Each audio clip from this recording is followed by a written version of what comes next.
And good evening. How is everybody doing? Let me just make sure that Podbean is up here.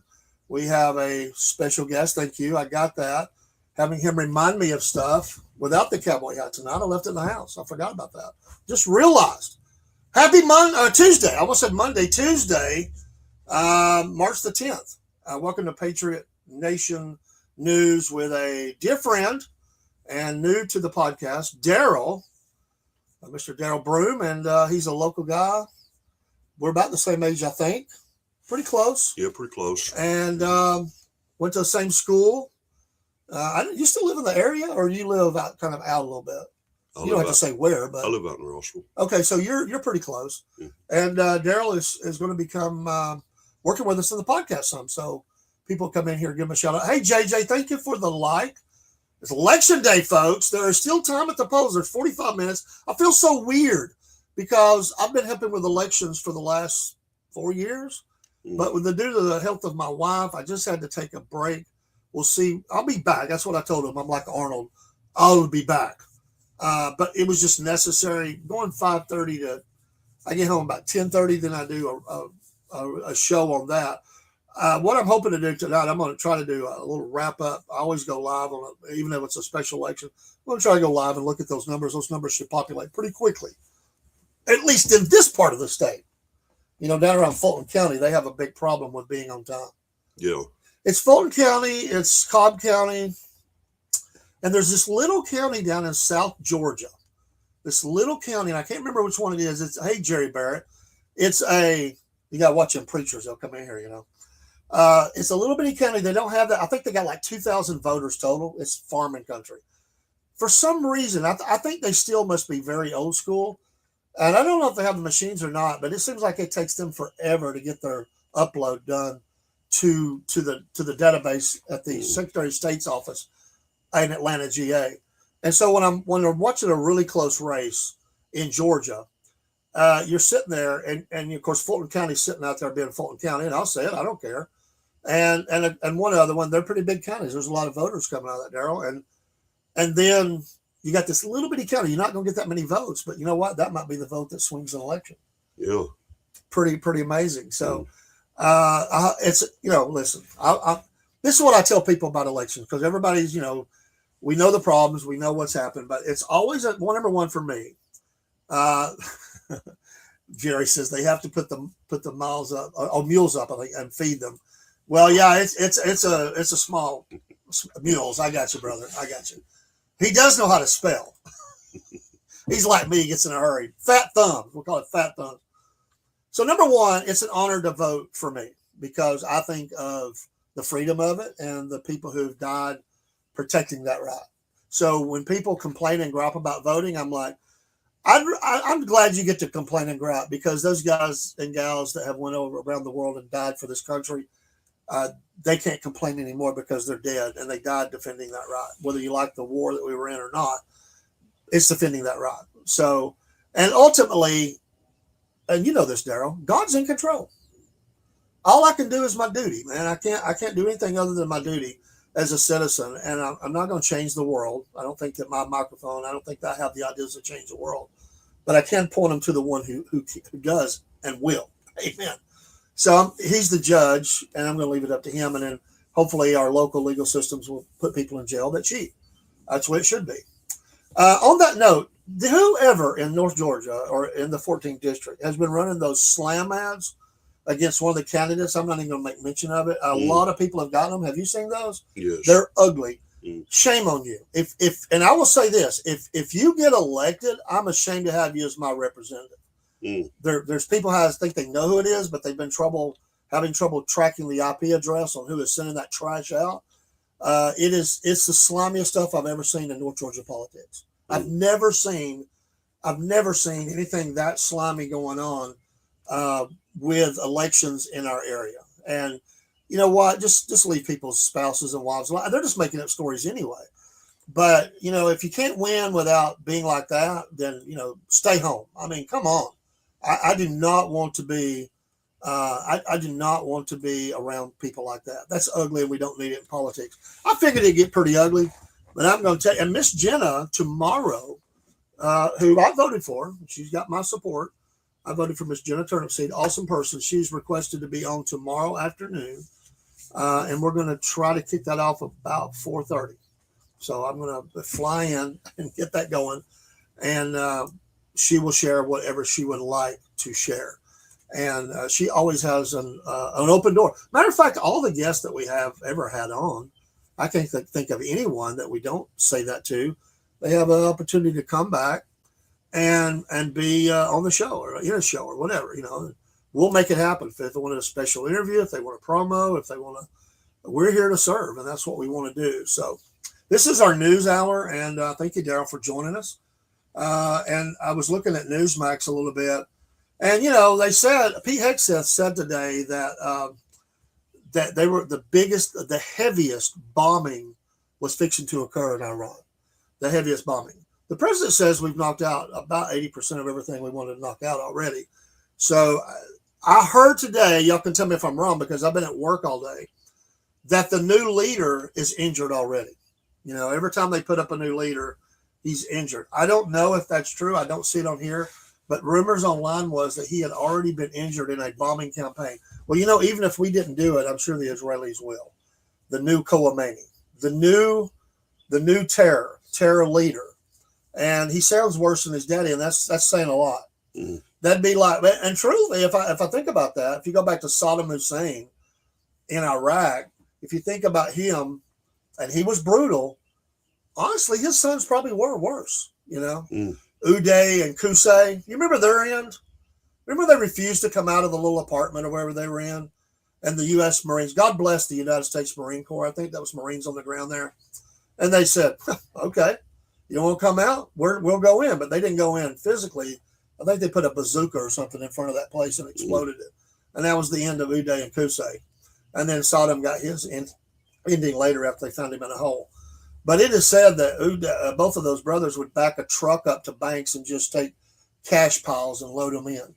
They were notorious, that whole regime, for the same thing is said in Iran. They will knock on the door, and that's the most dreaded sound in a dictatorship you can ever hear, because that means they're here for you. You don't want to hear the knock on the door. There's that line. Remember the movie? It's a mob movie. Golly, which one is the one? Not Wise Guys. Anyway, where the police capture him, and he says, I was glad to hear them. He said, because I've been the mob, I'd have never heard them. They would just shot me in the head. I'd have been dead.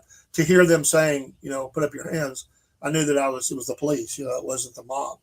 So I think that's the way some of the Iranian leaders feel.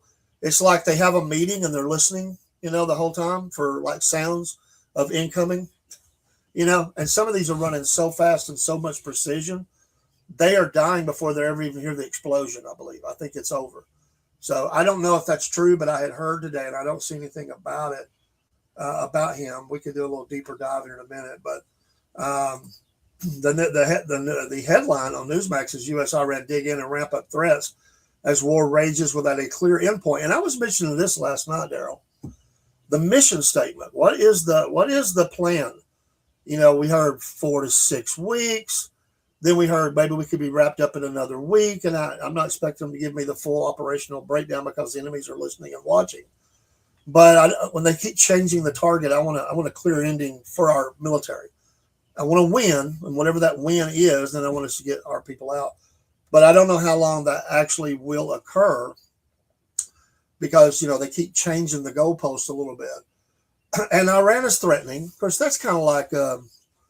it reminds me of one of those cartoons where, everything's gone, all the hair's gone, and it's just a blackened animal sitting there and making threats back. And it's like, okay, next time there won't be nothing left of you. That's kind of the way I feel about Iran right now.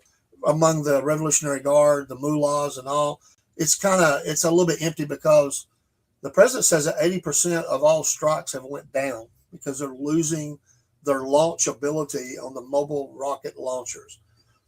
Which I'm going to say, even going all the way back to Iraq, those things are pretty effective with the telecommunications and with the radar, being able to put those somewhere. They've come a long way since remember the old Scuds from Iraq? Yeah. Those are just heavy ordnance that they would just shoot up, and it fell where it fell. That was the Saddam Hussein's. Of course, he was saying he was putting chemical war, chemical in there. Some people said they never had it. I believe they did. I believe some of that got taken into other countries. And I have a person who was overseas at the time and said a lot of soldiers got sick in one of those blasts, and they believed that they were gassed, but the government never talked about it because they were having breathing problems. So he was based around. He was in Iraq at the time. They were firing into neighboring nations, and he said all of us got sick, and so they believe they did. But the scuds were like a thud thing. It was like go up, land, explosion, boom. But nowadays with these drones and the missiles, I mean, they can put it on a postage stamp 1,000 miles away. I mean, it's amazing what they can do with that if it gets through. David, you was talking about how long is this, what is the plan? How long is our troops going to be, involved in this war? I've been wondering about does the Iranian people, do they really truly want change? That's a great question. Because it's like one leader falls, another one's promoted. He falls, another one's promoted. And the ones that are promoted are still carrying the same agenda. Sure. So it just, to me, it's like, man, there's no telling how long that could drag out until the people voice from their hearts the desire for freedom and liberty. Yeah. Or it's just going to continue until basically there'd be nothing left. Yeah, without carpet bombing a nation and killing a lot of people. I always thought that the statement, unconditional surrender, that the president said was a little far-fetched. Because I don't see these radical leaders, unless you kill them all. I don't see the radical leaders or the Revolutionary Guard. I don't see them running up the white flag. I don't, because they have already committed to the new leader and said, we are ready to sacrifice ourselves. I mean, that's their mentality, die for the cause. So I think there's a couple things in play with that. I think it's a great question. My opinion would be, and I may be totally wrong, because of the uprisings that's already happened, there's a lot of people that want that change. The problem is they have a lot of people, but a lot of those people have been arrested and killed and tortured, and so it's going to be ugly on their side to make that happen, because they're not in a position of power. Hey, Brother Cook, how you doing? Yes, God bless you, and God bless the troops, brother. I think that there's a lot of people want change. Do they? Now, I'm not saying they want change as in we want to be America, Middle East. What I think they would just want is live a normal life. They're still Islamic, and but they don't want the radicalism, the women being told to wear the burqas and electric cattle prods and beaten, and they've killed and tortured so many. There's a lot of people like that won't change. There's also a lot of people getting in the street shouting death to America still. I mean, they do that. I mean, there's still that fanatical bunch that's citizens, and they get out there. And I think the fear is a big part. I have to think about it in their terms. When I step out, I mean, a lot of times people are waiting to have evidences of, is this really going to work? Because they're afraid because they've already seen what happens when it doesn't work. Is they do get arrested, they do get killed, they lose their jobs. There's a lot of things that happen. So do they want the change? I believe there's millions of people that do. And I think Iran I'm trying to remember, is it 60 or 90 million? It's a pretty populated nation. But there are millions of people who want change. But they don't have the tanks and the rocket launchers and all of that. They don't have the weapons per se to initiate, other than just sheer force of change, which that can happen. But then who's your friend and who's your foe? Because you're afraid of being turned in, and so I think it's family. It seemed like family would turn against family. Family would turn against family. They would. And if I have one criticism of America in any of these things that we have done, and listen, military, it's not your fault. It's leaders' fault. It's not our military men and women. It's leaders' fault. What we have done, we have a bad track record in the Middle East of abandoning people. We get the heck out. And we get the heck out when the politics gets so heavy. It's like, I want to wash my hands of this and be done with it. And if there's one group of people who are in the mix in this right now, there's one group of people that knows this firsthand, and they still are friendly to America. It's the Kurds. The Kurds have always been a very docile. They're not big like the Shia or Sunni Muslims. They're very mountainous kind of people. They have assisted the United States. I remember Saddam Hussein gassed them. He killed thousands of them with. That's why I say that he had the gases. He had the mustard gas and all that. So did Bashar Assad in Syria. He hates the Kurds. So you get into this tribal warfare. But the Kurds, we just left them, and then they're fighters now. They're warriors. They're off to themselves, but they have to defend themselves against these evil regimes. They do a pretty good job of it, but they're not as big. That's a great question. And really, for sitting here, I don't know that I know the answer of which way that is kind of teetering. I think right now, to be honest, I think they're scared to death. It's a dangerous war. It's such a dangerous war. And because there's so many other countries that some are in support and some are not in support. That's true. And then when you throw that into the mix, how long is it going to carry out until maybe someone else steps in or supports Iran with funds? Yeah. It's just, it just seems to me like it's going to be a lot longer process than was anticipated. I believe you're right on that. I certainly agree with that thought process. It takes a long time for change. And that's another criticism I have, is that American politicians have this pipe dream that they're going to roll out the red carpet and change is going to occur. It takes a long time, decades, generations, to really have change. The best that we can hope for is that the mullahs somehow get toppled. I just have a hard time believing that's going to happen without really laying that nation to waste. And that's not going to sit well at home or around the world. So I think for me, my thoughts is America, you finish knocking out all that you can and of their means to wage war. And you have given the people an opportunity to do something with that. If they don't, they don't. If they do, they do. And then you're going to have to pull back some. But we'll always keep a presence in the Gulf and in the Strait and all that, because the threats that they have. And they'll start rebuilding immediately, and they'll get help from Russia and China. But we have set them back a long ways. And we've disrupted their command and control. I'm certain of that.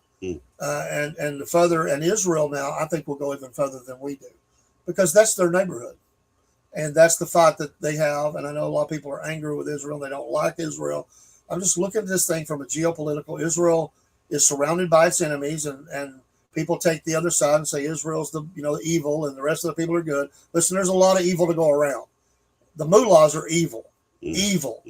Don't make them the victim here. The mullahs are not the victims. And people get mad at me for saying that, and I don't care. The mullahs are the mullahs. It has nothing to do with Israel. The mullahs are evil because they want to be evil, even though their Arab countries can't stand those people because they threaten them all the time. They want to conquer other nations. They're warlike like that. And this old Persia, I mean, think about it. Go back to the Bible. This whole area, isn't it amazing? This has been the bulk of our battle in the Middle East, is the old Persia and Iraq and Iran. Well, it's going to come back again, right? I mean, we're going to see, we're leading up to something, and we're leading up to end time events that's going to occur, man. We know that. I mean, we got to get to the Battle of Armageddon at some point in the future. How close that is, I couldn't tell you. But see, Israel is now, a lot of nations are turning against Israel. America is there's a couple of others. It's not just America, but we're the biggest one. And if we stand with them, that keeps a lot of other nations at bay. But the Bible says that in the end, all nations will turn against. So something happens to happen. That maybe that's after the catching away of the church, or so certainly would weaken our nation. That's possible. Could our nation become that evil that it turns? I don't know. There's a lot of things that can happen. There's been times in the last couple of administrations I thought we'd almost did that, turned on Israel. And some people want that. But if you look at prophecy and you look at the end, then you're going to see a confederation of nations. There's 2 or 3 major battles that's going to occur, and they're coming after Israel. And so, we're just seeing puzzle pieces coming together. But these nations are all involved, and it's no surprise why Russia and Ukraine's going on. You can name all the biolabs, control, resources, all that, but it's all a part of the end time plan for those nations. I mean, Russia's got to march out. They're going to war. The bear is going to war in the end times. I mean, Oh yeah. the bear was kind of quiet for a long time, but the bear has woken up and they're warlike again, and they're going. So, but it's a great thought of just how far do we go, and politicians get under pressure, and the president's going to hear that from around the nation, like, hey man, this energy thing's not working good in my state right now, and politicians get a little itchy. Those midterms are coming. If it wasn't for the midterms, I don't think Trump right now would care too much, but he's going to get a lot of pressure to keep gas prices at a certain level. And if he can't, I think I saw it was 319 today. Really? 319 right up here. Yeah. It was 301 like the day before or something. That's how much it's jumping. And of course, they look at the futures and what it costs to buy that next load. And when they buy that, they go ahead and raise the price on what they got in the ground, which is already paid for. I don't like that, but that's what they do. They go ahead and they're making money off that because they got it for a cheap, and now they're charging here saying, well, we've got to offset against what's coming. But they're not going to lose money. I mean, that's what they're going to do. We, the consumers, are going to have to pay that. And, that's just the way it rolls downhill. We're in our 11th day of the war. So it's not a 6-day battle. We didn't make that mark. And, but again, U.S. War Secretary Hegseth, again, promising the most intense strikes yet, while Iran's leaders rolled out talks and threatened President Trump. So it doesn't look like we're at any kind of negotiation to end anything soon. And let's just talk for just a second, whether you support President Trump or not. Just looking at things newsworthy with the midterms coming, the president's not going to run again. He's by law, he can't run again. But he wants to go out on a high note. I would think that he needs a win here. The Russia-Ukraine has not been a win for him. He's not ended that. He said, I would end it like that. First day in office, didn't happen. He needs a win here. He's gotten some successful coalitions going on in the Middle East. A lot of trade. He has done a lot of stuff. He has everything he said he was going to do. But people are mad because he didn't know new wars. Well, here we are at war. But if he can come out of this in less than a month and be able to claim several things, I think he'll be okay. But if this thing drags on, as an American citizen, what does a win look like to you? For me, I would think that we limit their ability to hit any American here, or especially in our bases and stuff. They have threatened us. They've caused us a lot of damage. What they've had hit them has been long in coming, and that they are not disruptive to the Middle East for a while, because they are a state sponsor of terrorism.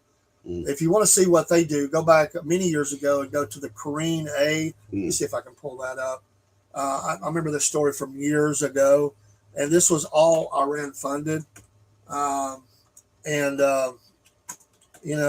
showed all the armaments. These were all going into the Palestinian areas, and we'll show you the overview of that. It's not the best picture, but let's see if I can share the screen on this.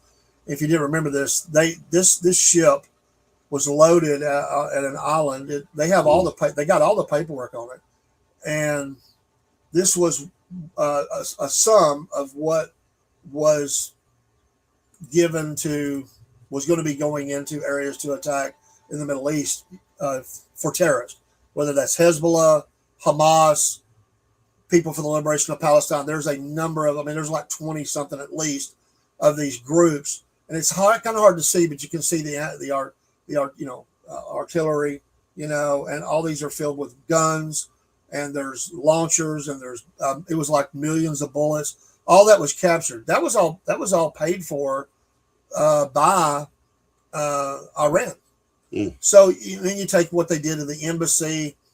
They've just been, and Saddam was that at one time. He was causing disruptions in the Middle East. And I would like, for me, to go back to what you asked, I would like to see us get totally independent of needing anything to do with oil from the Middle East. Drill, baby, drill. I don't want I don't want oil from there. I don't even want Iranian oil. I just don't want it because it comes with too high a price. For me, and I think we've accomplished most of what we wanted to accomplish. I don't want an American flag raised over Iran. I don't really want a base or anything like that there. I think it might be necessary to keep one of the fleets there, the aircraft carrier fleets, to keep peace there. And we're pretty able to take care of ourselves without getting injured if we have the right person in charge. But for me, that would be the win. We've accomplished a lot of that. I think it gets murky. I would like to hear them say that they got the enriched uranium. That would be nice to see that's been removed from the nation. Honestly, unless they are going to try regime change, I don't think killing more leaders is not going to work because, like you said, the next one just steps up. Death to America. Let's go. So I don't think. And listen, if this is Israel's war, people say get out. We should have never been there. I understand all that. Israel has a different game plan, and they're going to continue fighting. I do not want to see us there as long as Israel's still bombing because I think it's going to get a little messy. Israel is they're going to go further than we will go right now, I think.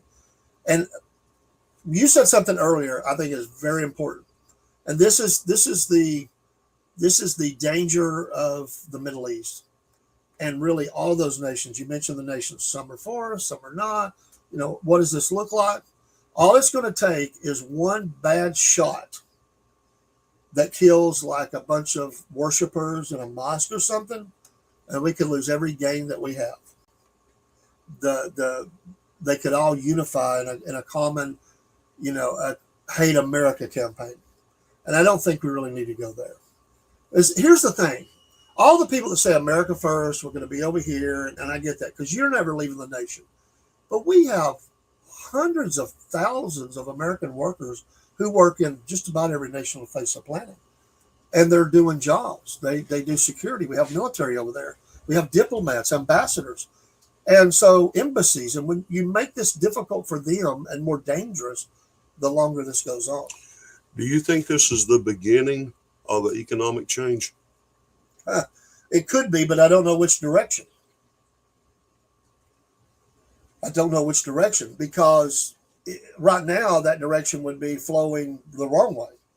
Because along with tariffs, energy costs go up, affects everything that we do because everything has to be shipped to us by rail, by flight, by truck, or however, or ship, whatever. The costs are going to go up. So it's going to cost Americans more. And for all grocery prices some things have came down, some things haven't. My mortgage is almost $200 more now than it was. It's not came down. My insurance hasn't came down. We still got a lot of work to do in the area. This does not help. I'm a little bit of a loss going back. And I will say to those that come in the chat and they say, Dave, we're fighting Israel's war. And I do agree with you on many points. I do, because the bombing that we did to knock out the nuclear reactors was supposed to be sufficient. They said 100% job done. Making threats, they've always done that.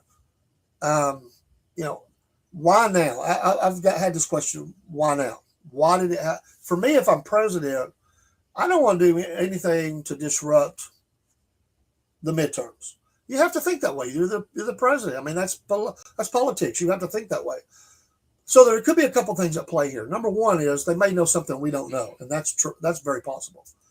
They may not want to tell everybody what they know, but there may be a lot more going on here, danger-wise, for America than we even realized. They're just not going to tell us, at least not now. And they had to deal with it. Could it be that, or for Israel itself, which were there helping them, was there a possibility they had an opportunity to do some massive damage on a scale we've never seen before? Maybe they were that close. They always said in Iraq they lied. He wasn't that close. But Iran seems to be a different animal to me than Iraq was. Iran is really connected to superpowers who hate America for the most part. And it just makes me wonder, was there something, or is this an operational thing needed to be done on behalf of our Arab nations? Maybe Arab nations said, you got to deal with Iran it's ugly for us to try this, but we'll support you. But they're disrupting us here. We need you. There is that possibility They're disrupting the progress to where we want to go.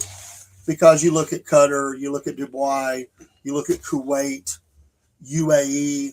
There's a number of them. They are trying to, although they still have the old, the old dictatorship and kings and whatever going on. They are trying to modernize a lot. I mean, people are going there on trips. By the way, I told you that my sister knew some people who were on vacation in Dubai. They got caught in this. They shut the airspace down. They finally were able to get into another nation through help from the State Department, if I remember in her post right, and they would be getting home soon. They got trapped. People are doing vacations in those nations.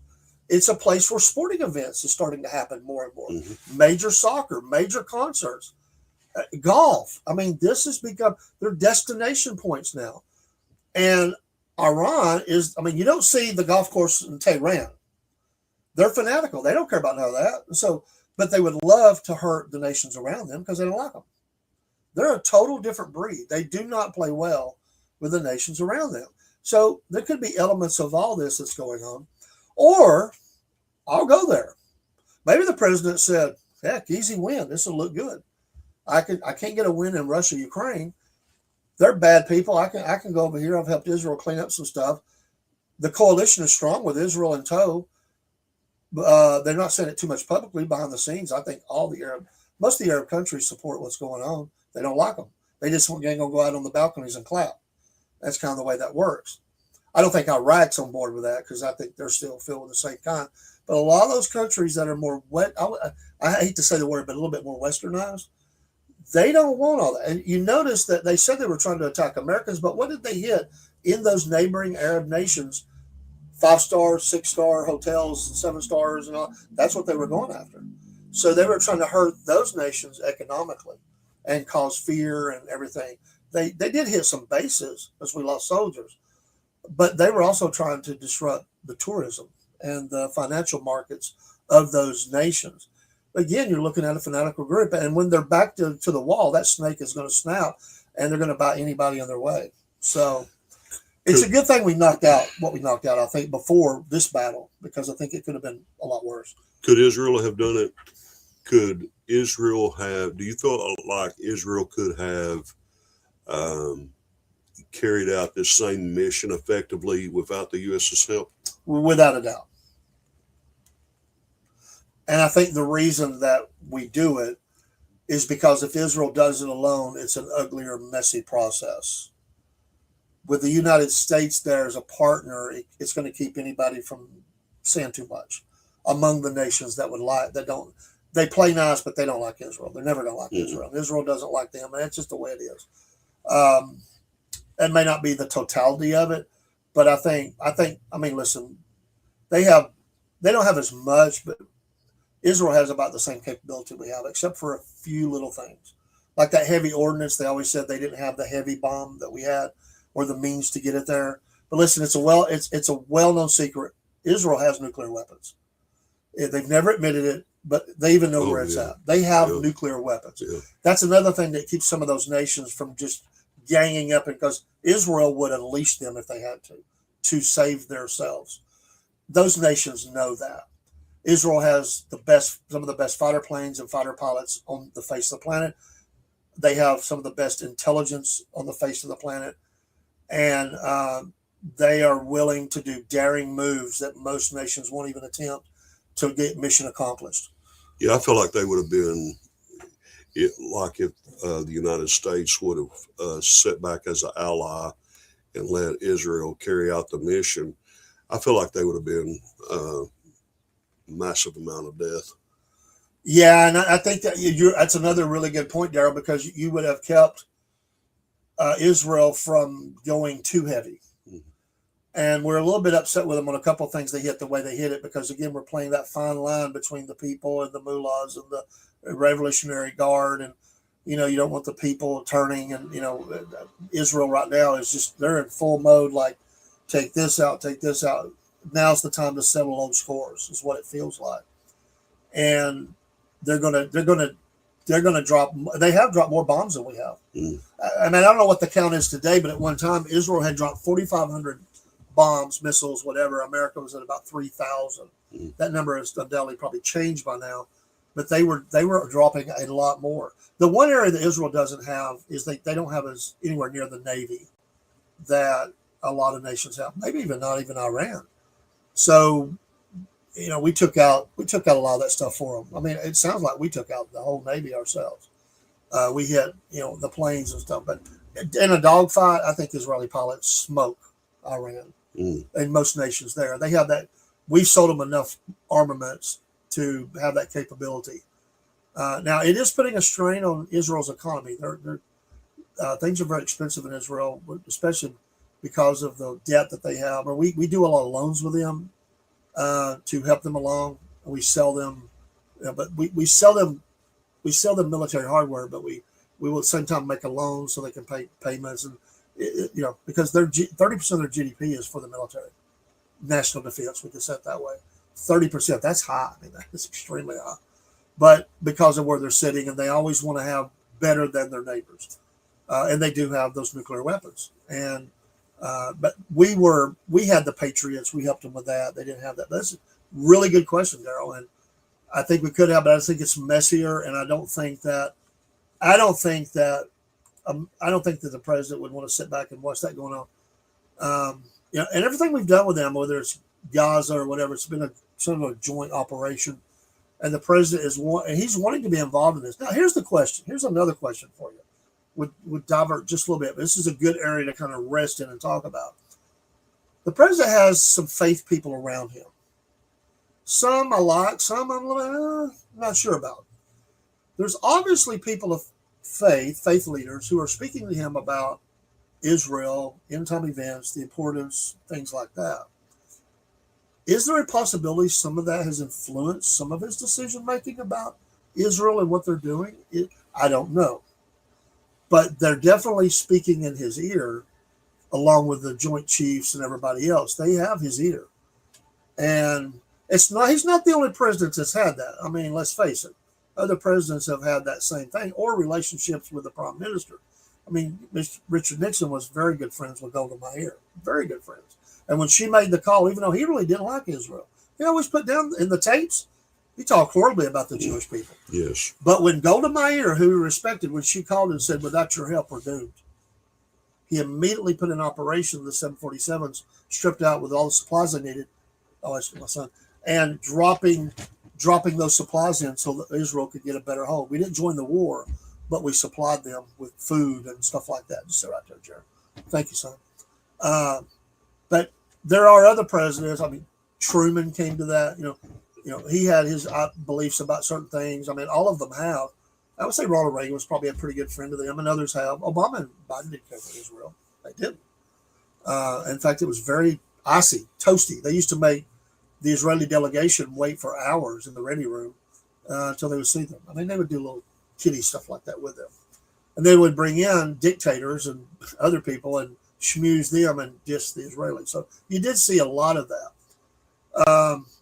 And I've always said this, listen, as a Christian, I know that Israel is the radar center of the world spiritually. Everything that happens there has a ripple effect out to the rest of the world. It affects us here right in America, no matter if we're there or not. It will affect us in the good old USA. And so Israel's not only bombing Iran, they're bombing Hezbollah in Lebanon. And I think they're going to, I would think if we last, hey, Dusty, I would think if we went a month or more, I'll say month and going forward, it's because of the Israelis. Because I think the president's pretty satisfied of where and I'm wondering why he said, I'm still baffled a little bit by unconditional surrender. It takes a lot of battering to get a country to say that. The president throws that word out there like, he said the other day, I don't think there's anybody left to say it, which that's not true. He's kind of joking. He does joke a lot. But again, why would he say that? Like unconditional surrender. Surrender means you lay down fully your weapons, which he said, and you allow in everybody to come in and view your nation and look at your secret hiding places for weapons, nuclear. They're not going to do that. So I think that's a little bit of Trump speak. I think he throws things out there to see where they stick. But I wonder if he's not appeasing Israel with that. Israel likes the sound of that. But I don't think. I mean, Israel says regime change, but it's not going to become Jerusalem West I wonder. or East or whatever. I wonder what the conversation was with the military leaders back in the biblical days when they were fixing to go in to fight AI. Well, yeah. Unconditional surrender. We're going to Kill them all. We're going to kill them all. Yeah. And then come to find out, they were driven back out. Yeah. Could have, it had already had many successes in war. Yeah. And sometimes I just wonder, when you step into like warfare or any type of major decisions that affects the economy, people's lives in general. Yes.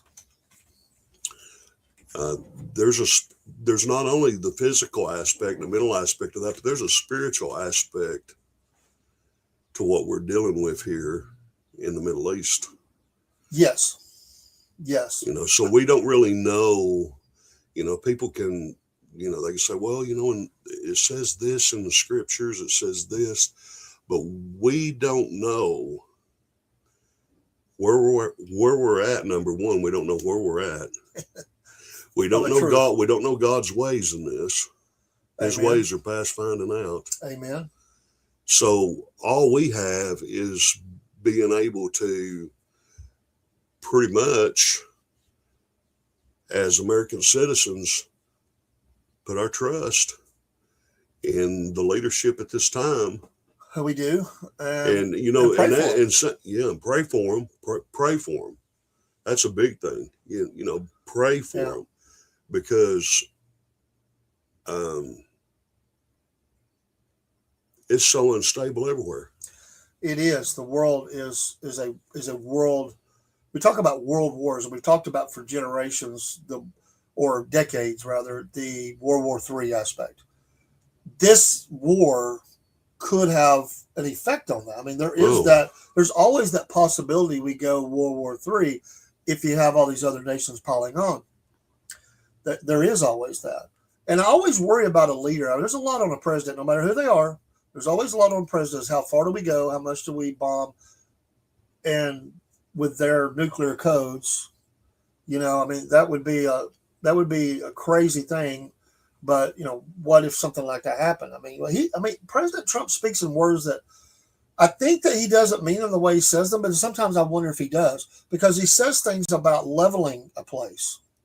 The only way you level a place is to carpet bomb it into smithereens, or a nuclear blast that absolutely just obliterates everything, and Tehran would become dust. Yes. I don't want to see that, and I don't think anybody does. The fallout from that would be horrible, and we're not in a threat from them to even think about doing something like that. Or here's another scenario. What if Israel did it? Could we be doing this so that Israel don't do it? You know what I'm saying? There's all these things. You may say that's a low probability. No. But I'm not saying you. I'm just saying people might say, well, Dave, that's never going to happen. But let me say, weeks ago, or when I said, is America getting on a war footing, people kind of made fun of that. No, we're not going to war. We're at war. I said, I think the administration is, and I'm not bragging, I'm just saying, it was like all the talk that they had sounded like we were getting on a war footing. We were in a hurry. I said, what is the hurry? Do we have a threat? Is something going on? I mean, it was like they were in overdrive we're going to take over Greenland. We're going to do this. We've got to get these ships built. What was the hurry? I mean, you got to, it takes time to do that stuff. And it was almost like we're in this hurry up mode. And I heard it mentioned by somebody online. I have not heard anything about it. And again, I don't even think we're close. But I have said for a few years now to get war ready on a big war, not Iran, although, who's to say, there has to be a draft, because not enough people, it got better when Pete got in and Trump, but those numbers are still not there. We do not have the military manpower capability that we should have. One of the worst jobs in America is a recruiting officer, because you can't get those young. I mean, those high schoolers are like, no, man, I want to go play video games. I want to work for this company, and I want to create. I don't want to go do that. And that's why you see all these marketing and ads and stuff. and they're showing them sitting in front of screens and, dialing in these drones and stuff because they're trying to interest them into joining. But but that's the myth, because when you go, you don't get that job. You get infantry, And I seen a guy saying, listen, if there is a possibility of a draft and you're thinking you might go in, or you're thinking there's a draft, and I would agree with his assessment, join the Air Force now, because that's the one that everybody recommends anyway. The least amount of probability, and they pay a little more. They promote a little more. You can make a little more money in the Air Force, and you don't get a gun put in your hand and put on the front lines in a godforsaken dune in the middle of some desert. And that's what happens. That's what they do with the draftees. They put most of them there, unless they have a real high capability. They become the frontline soldier. And man, there's so much to think about with this. And so, some people are going to look at it and go, we're mopping up operations. It'll all be over. But like I said, one spark the wrong way. What if an errant missile, what if that lucky shot got through and God forbid it happened, but a carrier went in the ocean? What would happen? Holy hell would descend on Iran. And that would open up no telling what. And, is another question would be, is Russia supplying weapons to Iran? Because we always work through these proxy wars. America and Russia has been fighting for decades, but it's always been through other nations in Africa and other Middle East. It's always that way. They're undoubtedly supplying intel. I wouldn't be surprised if they're supplying some sort of technical support and all that. But are they going to, right now it may be hard to get that in because of our presence, but they will be working very hard to resupply them. They will. That's what the Russians do. They took the other side in Syria. Many African nations. I mean, this is the danger that we have as these conflicts rage. And the scriptures, and I love this conversation. The scriptures talk about Jerusalem and the burdensome stone it is. All those get cut to pieces and all that to concern ourselves with Jerusalem. And my God, I mean, could we be seeing right now? I mean, here we are. Here's people just almost don't even pay attention. But we've got missiles from Iran that have fallen and done damage and killed people in Tel Aviv. What if? And that's why I think we're there, because I think it would have been a lot more.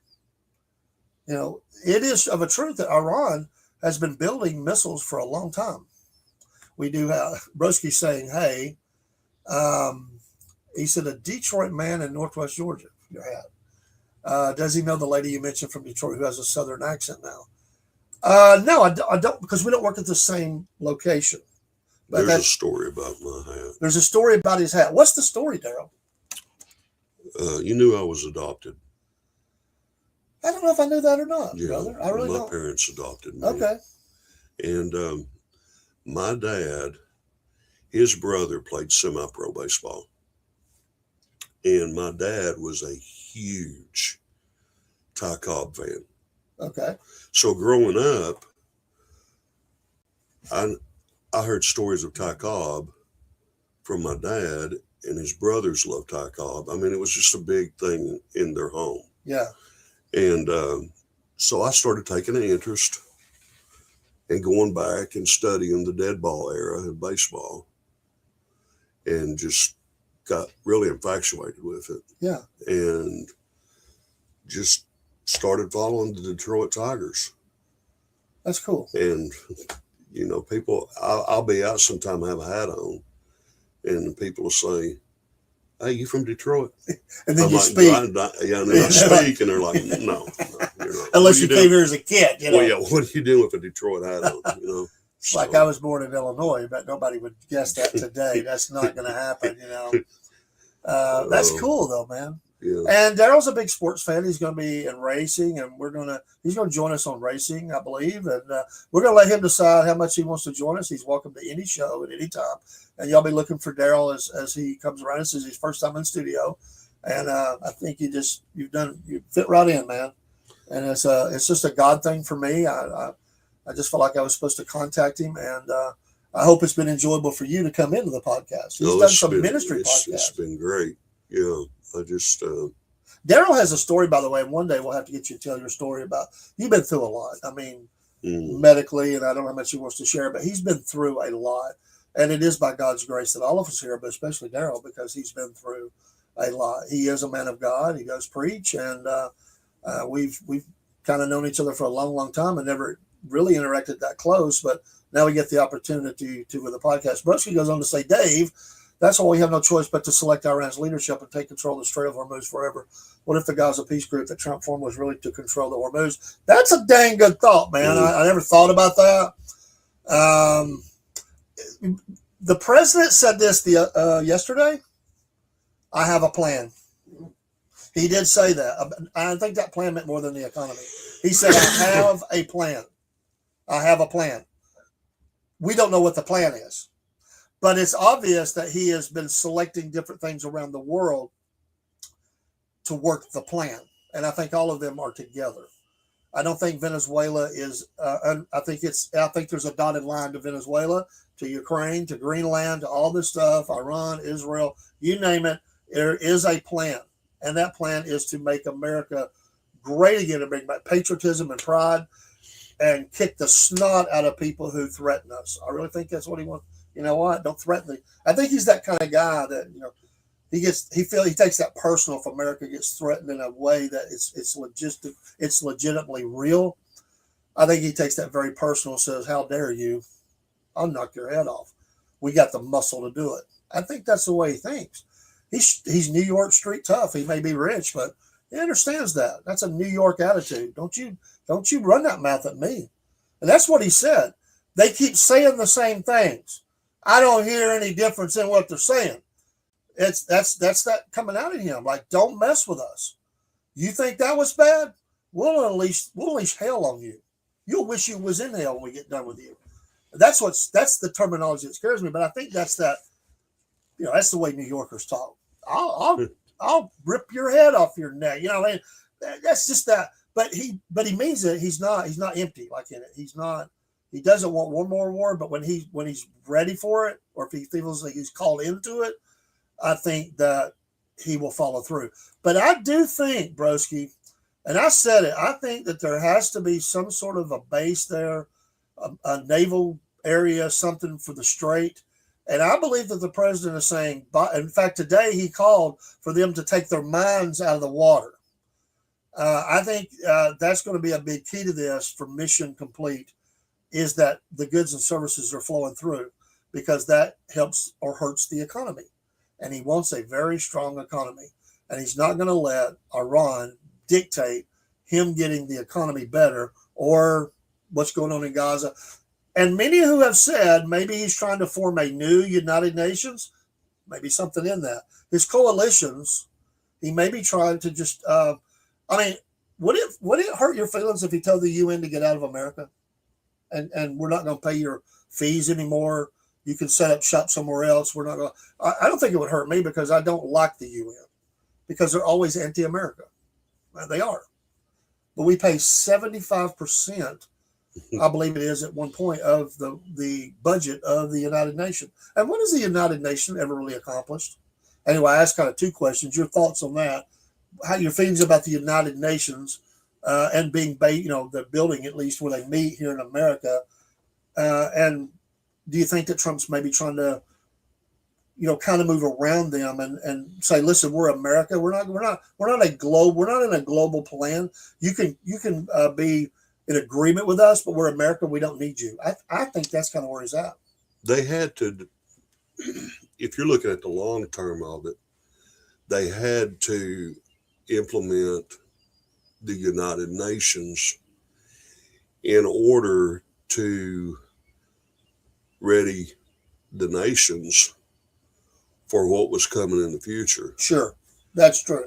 And yes, whether we like it, whether we don't like it, it all goes back, whether you're a believer or whether you're an unbeliever. We're talking about the Antichrist. Every word of God, every word of God is true. Amen. And so if it's set on a course according to the counsel of God, we're moving in that direction. We're moving in that direction. And I was sitting here thinking just my mind was just, when we were talking about all this, I was sitting thinking about the last administration. Meaning Biden. The Biden The Biden administration. And then the election. And in my mind, I was thinking, God wouldn't allow it. Meaning the election. He would not allow. I mean, Dave, where would we be? Yeah. Where would we be if there hadn't been change? It would have been, well, you know. I mean, just with the situation that's going on here. Yeah, it'd be ugly. It'd be really ugly. Well, you know, and the damage to our own nation. Oh. The damage to kids, the damage to further damaging and eroding schools, violence in the streets, domestic terrorism, the open border. I mean, we could go on and on, but you're right. There had to be change, or America was going to cease to exist in any way in the America we've always known. I think what blew my mind is I was thinking, I know God has a plan. I know God's going to carry out his plan in the end. But we also have a responsibility of seeking him. Absolutely. And when we give up that, when we give it up, mm-hmm. and we say, well, it doesn't matter to us anymore. You know, people say, well, why does it matter to vote? Yeah. Why does it matter to get involved in all these politics? I don't even know why you're even talking about that. I mean, I've seen that problem. I've seen that problem over my whole lifetime in the church. Yes. Like, no, we don't get involved in that. We don't get involved. And it troubles my spirit because I'm thinking, well, you know, the Iranian people, they're the only voice. I mean, if they're going to get this, if they're going to get all these dictators out of leadership, and someone's coming in to assist and help them, they're at a crossroads of making a choice. Either you're going to stand, or you're going to just roll over and die. And if you roll over and die, and that's where America about got to. Yes. Where in our values and what we believed in, where, you know, people were like to the point, well, let's just do whatever we want to do. And that's dangerous, very dangerous. And judgment comes upon America. Broski says China's trying to start a Middle East pact. Yeah, they're trying to supersede us. And there's definitely all this maneuvering, the chess match, so to speak, between the nations. We'll be on the verge of having a UN police force patrol the streets of our cities. They were moving that way. You remember when they made the U.S. soldier, it was going to force him to wear a United Nations uniform? He said, no, I'm a United States soldier. I am not going to wear that.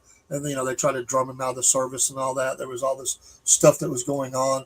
And it definitely caught a lot of people's attention, you know, what was being said. Even way back then, and that goes back a number of years.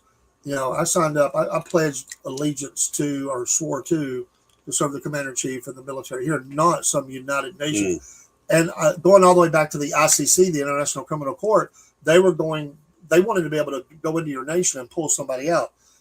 They actually, you know, indicted George Bush. I think they was wanting to, you know, prosecute him. Whether you like Bush or not, listen, we'll take care of our own. We're not going to let some international body come in here and start taking people out, because when they do that, then they can get you.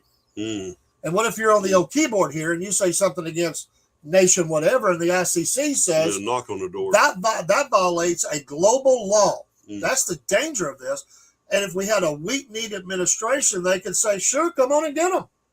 And you get a knock on the door from an international police force that is patrolling the streets of here and removed from your nation and taken to, I think they're set up at, what is it, Brussels, or where they based at, wherever they're based at. And you're put in jail and put on trial, and you don't even get American intervention. I mean, that was scary. That's where we were kind of heading. Broski Tel Aviv was considered the gayest city in the world, and Israel is evil. There is a lot of homosexuality there, just like there is here, and there is a lot in Tel Aviv. You know, I would say that anything that's not pro-Christian can be evil, but they are democracy in that region, where the people around them are chopping hands and heads off and everything else. They're not doing that, but I understand what you're saying. They treat Christians terribly. They can and do, but I've got a number of Christian friends there, and they have friends. And I would say what you're talking about, it's not everyday people. A lot of them, it is the kashrut. It is those who are in control of those ministries there. They can be very ugly, absolutely. And they've talked to friends of mine. They drummed them out of the nation. They know what they're doing with missions and all that, but it only takes one phone call, so everybody knows everybody.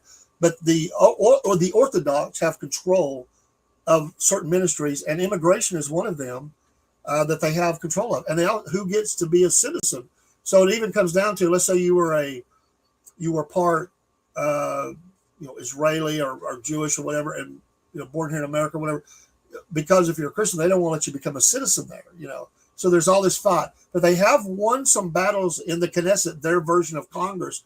They have won some battles there about that. So, but there is a lot of problems in Israel. It's liberal to the nth degree. It is. Let's face it.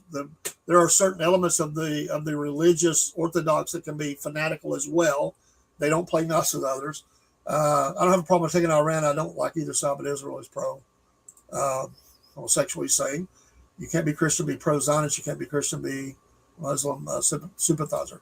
I am pro-Christian. I would just say that I love the land of Israel because of what God has done there, is doing there, and will do there.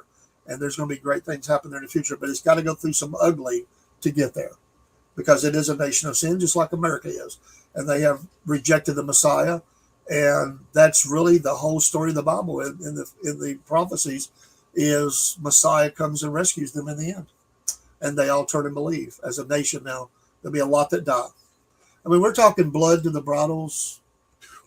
That's a lot of death, brother. That's a story for another day. But it is ugly, and I get very angry because there's times that they've done things that are not against America. We have at times done things that's against them in history. I will say in history.